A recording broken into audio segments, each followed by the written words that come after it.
questions, then just see this as me rambling and whistling in your ear. So yeah, let's just start. So for this for the travel to Mexico, I actually didn't really plan this. It was really spontaneous. I knew that I wanted to go to Mexico, and I really wanted to go and see whales because whales are my favorite animals. So I basically just googled Mexico whales, and I saw that in Baja California a lot of whales. So yeah, I looked that up, and also Puerto Vallarta showed up. I know I cannot pronounce this correctly, I'm sorry for that. Yeah, and then I looked for flights, and it was really affordable, so I just booked that with Svenja. It was really spontaneous, and yeah, that's the thing. When I was younger traveling, I always liked to have a plan, but yeah, to be honest, I just went there. I only booked the first 2 nights in an Airbnb so that I have something to stay, but afterwards I didn't book a thing because I had this super often while traveling that something came up, like on the first or second day I met someone and then they said that they will go to a city and if we want to join, and then I booked the Airbnb already and I couldn't go. And yeah, I mean, you can be very spontaneous and just book a few nights longer or just go to another Airbnb, so that's not really a problem. So yeah, this is how I like to do it. And in Puerto Vallarta, we actually just asked locals where the best surf is because Svenja really wanted to go surfing. So yeah, it really went like that. From every point where we were in every city, we just asked people, especially in countries that are famous for the open culture and like, yeah, people just talking to you on the street, like in Mexico or also in Asia, on the Philippines. I also have this that I just arrived and then on the first or second day I met so many people, and yeah, I just did my plans with them, and yeah, I really enjoy it that way. You can stay as long as you want and then leave again, and I feel like nowadays that's so easy that you have so much transportation, you can look everything up online, and yeah, really like to do it that way. The place where we stayed for a month actually we found because we were in an Airbnb and the owner recommended us to go, and yeah, then we just stayed there for like 4 months or something. And we actually didn't plan this, so it was really nice. And if we would have booked something else in advance, then we couldn't have done that. So yeah, I always recommend to don't book something in advance or don't book too much in advance. When it comes to financing, I ever since I did my au pair and work and travel in Brazil and Australia, I met so many people that were traveling and they were working remotely, so they were translating, they were translators or did just some other online shops, and I always knew that I wanted to do that at least until I'm 30 because it's a super nice opportunity. You can just work with your laptop and you can go to every place in the world and just chill there and work. And you're not gonna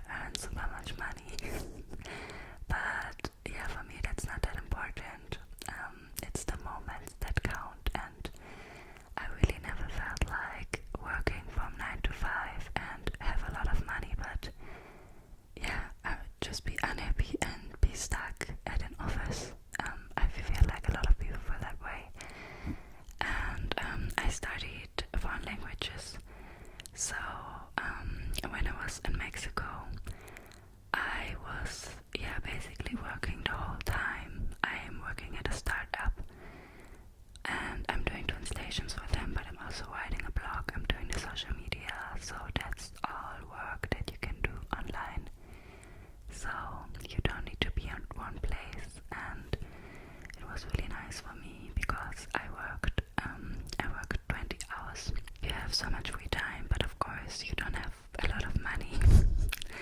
But yeah, if you go to Mexico or also especially Asia, you also don't need that much money. You're gonna spend less than in Vienna, yeah, Germany, USA. So you anyways already save money. So yeah, this is something. But if you don't have a lot of money and you're also not really in the mood for a remote job or something like that, or you don't feel ready for that, you can also always do a pair. That's what I did when I was 19 and just finished school. I really didn't have that much money, so I went to aupairworld.com and I was chatting with a lot of families. And yeah, initially I wanted to go to New York, but then, yeah, I think I said this before in my Q&A, but then a family from Brazil texted me, and then I decided to go to Brazil, and I arrived there with like 200 euros in my pocket, and yeah, then I was in Brazil. It works, you just need to do it. I mean, of course it could have went wrong, but yeah, I worked the first week and I got paid every week, so it was perfect. I worked 1 week and then I had the money to go out, to go to restaurants and stuff. And yeah, that's also a really good opportunity, because for work and travel you really need to have a budget beforehand, because sometimes you cannot find a job, or yeah, like in Australia for example, it's also crazy expensive. So yeah, you really need to have like some kind of money if you have a drought, like if you cannot find work, or if something comes up. I don't know. There are some situations where you need money. That's about that. I think I covered everything. Yeah, the thing is actually that I just on Monday I actually just quit my job, my remote job, and with that job I traveled so much, and it was really really nice. But yeah, it's also a job that wasn't really fulfilling, because yeah, I did social media and I wrote blogs about finance, and that's not really a topic that interests me that much. So I quit the job. I will actually I will stop working from the 1st of June onwards, and I really want to work in the kitchen and to cook. I said this before, but that also means, of course, that remotely working is over, and I actually have to stay at one location, and I'm not a nomad any longer, not a digital nomad.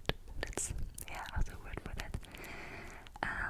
Yeah, this was a really tough decision for me, because I love to be independent and I love to have everything open and just go with the wind. And so this was quite a big decision for me, but I'm really really proud that I did it, and I'm really really really excited for what's to come.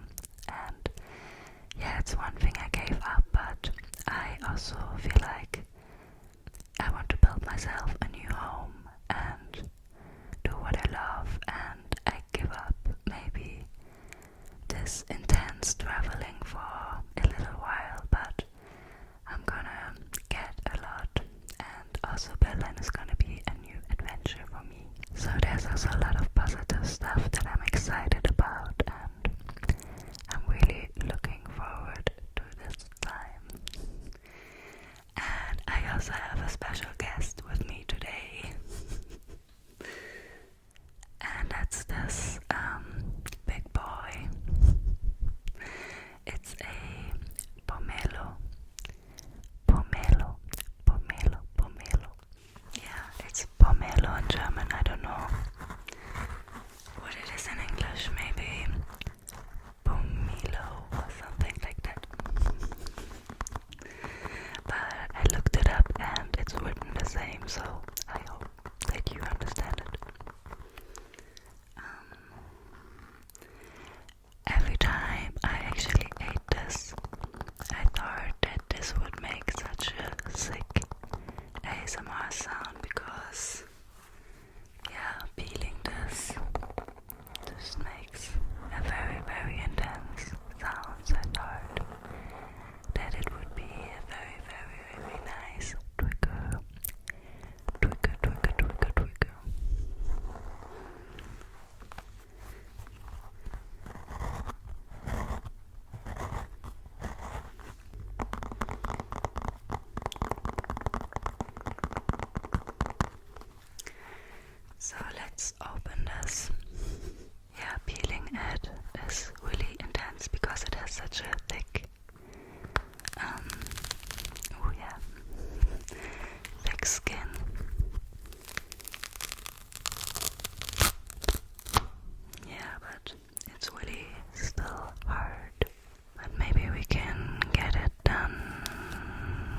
much stuff on it. But yeah.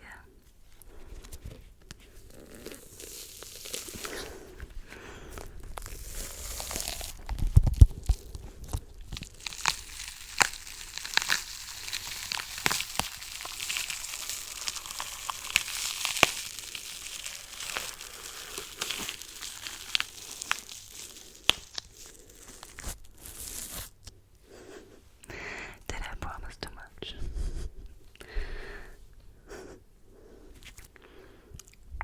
This looks sexy. I love this. I think it looks so aesthetic.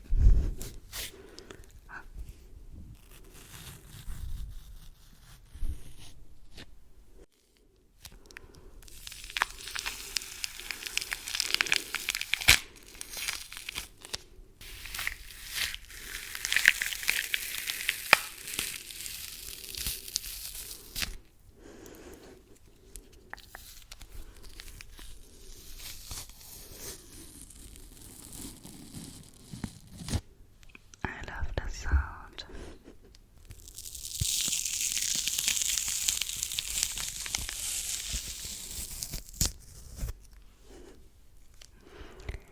Nice.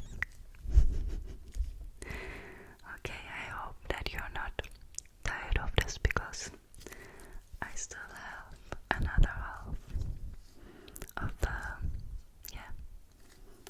Yoni Pomelo.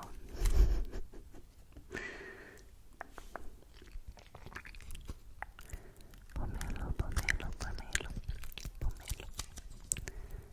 Let's work this. Okay, show you again.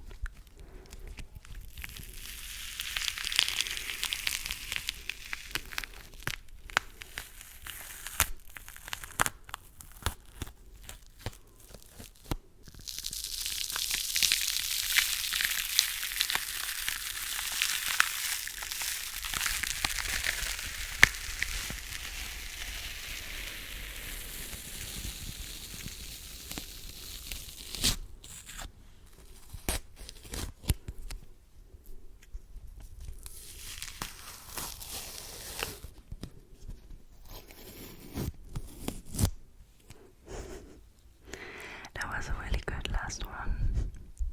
So now we have these super huge pomelo slices. Pomelo slices. And I always peel them, like I don't eat it.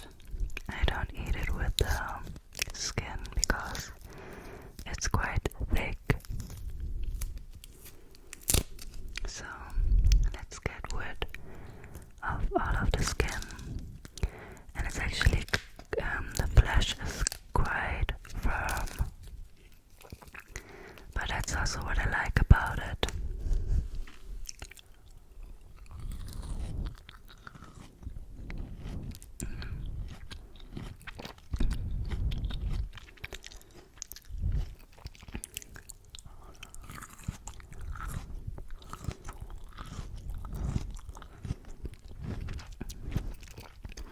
It's so juicy. It's a little bit bitter because it's not that wide. Yeah, it was really also hard to open, but actually it's always hard to open. I never get a ripe one. I always buy these and then I cannot wait to eat them, so.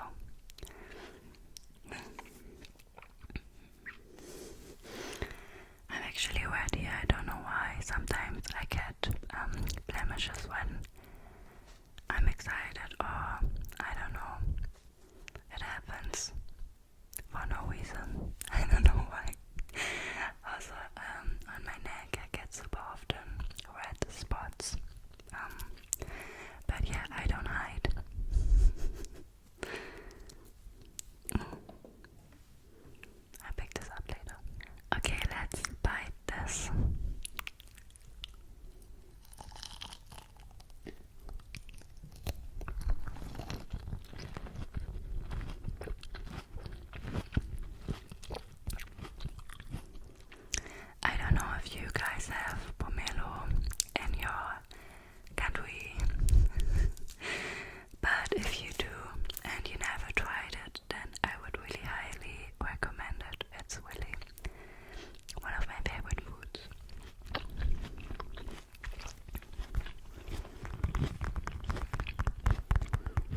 here, and of course it doesn't always have to be somewhere else. Like Europe is also so freaking beautiful, and there's so many places that I didn't explore until now. Yeah, I guess I will also do a vlog there, definitely, of course, so stay tuned.